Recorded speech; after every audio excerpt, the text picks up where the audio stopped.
Assalamualaikum warahmatullahi wabarakatuh. Perkenalkan, nama saya Ratna Fitrianingsih. Saya dari Diplomat Kebidanan Sarjana Terapan Fakultas Kesehatan Universitas Aisyah Pringsewu.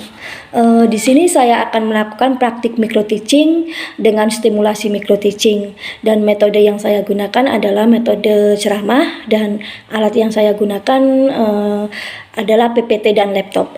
Di sini saya akan menyampaikan materi tentang ketuban pecah dini.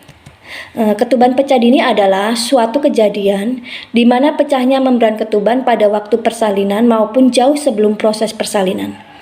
Ketuban pecah dini juga dapat diartikan kondisi di mana ketuban pecah sebelum pembukaan 4 cm atau pada saat fase latin yang terjadi pada akhir kehamilan atau jauh sebelum masa melahirkan. Penyebab terjadinya ketuban pecah dini antara lain ada 3 faktor, yaitu faktor maternal, faktor fetal, dan faktor lain. Faktor maternal itu seperti infeksi genitalia dan infeksi saluran kencing.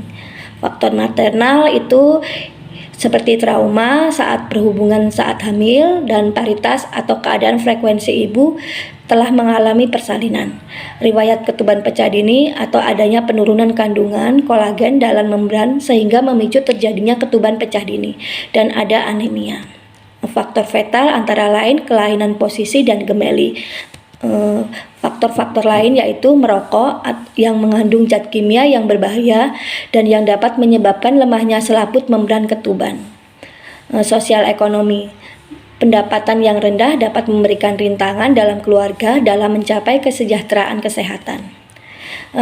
Komplikasi ketuban pecah dini antara lain kelahiran prematur, infeksi, hipoksia dan asfiksia, dan sindrom deformitas janin.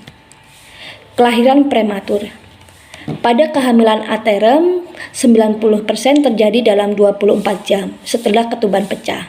Sedangkan pada kehamilan 28-34 minggu itu terjadi 50% persalinan dalam 24 jam.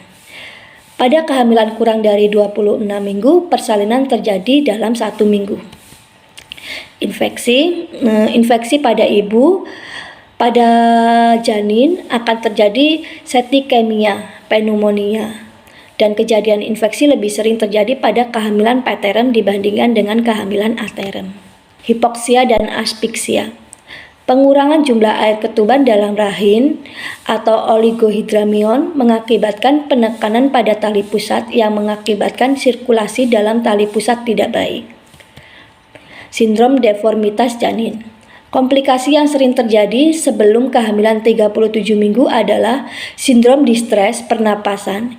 Ini terjadi pada 10-40% bayi baru lahir, dan risiko infeksi akan meningkat pada kejadian ketuban pecah dini. Terima kasih, mungkin itu saja yang dapat kami sampaikan. Semoga bermanfaat bagi kita semua dan mendapat wawasan yang lebih luas dari materi yang saya sampaikan.